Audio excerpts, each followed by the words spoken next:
I'm here with Mark Gardner, one of the leading authorities on transportation safety, and he's offered to shed some light on why people have accidents. Thank you so much for joining us today, Mark.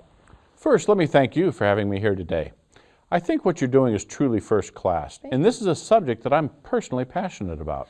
Mark, you've been at this for a while, so what's your take on why so many people have so many accidents? Actually, I'm often amazed we don't have more accidents. Really? Yeah, as you mentioned in your report, accidents are mistakes, and we all make mistakes, but some people make more mistakes than others.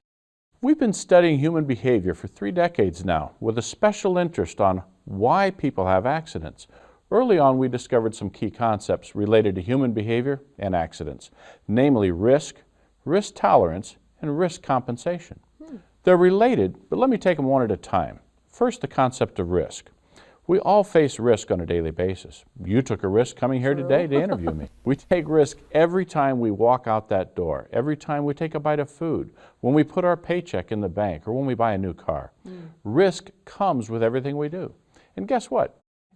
Every human being has a certain level of risk they're willing to take. Risk tolerance, if you will. How much risk they're willing to accept to get the kinds of things that they want or need. So how does that relate to driving? Think of driving as mobility. Mobility as in moving? Yeah, think of it this way. If you huddle in the corner of your bedroom, you're taking very little risk, but you have zero mobility.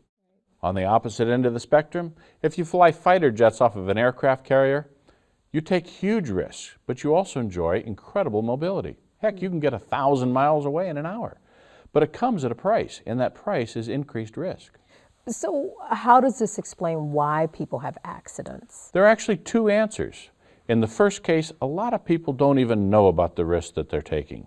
In other cases, they do, but they're willing to accept greater risk for greater mobility. That's called risk tolerance. Each of us has a certain level of risk we're willing to tolerate. And here comes the important part for your viewers.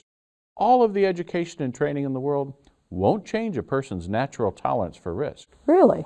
That's why it's so important to only hire drivers who are naturally averse to risk. Risk averse, we've used that term. Okay, but you also mentioned risk compensation. I How does did. that figure in? Well, I did, but I think we'll wait a little bit later in the course for that. That's a more complicated subject. All right, what a tease. So you guys are going to have to join us back here when I talk to Mark again.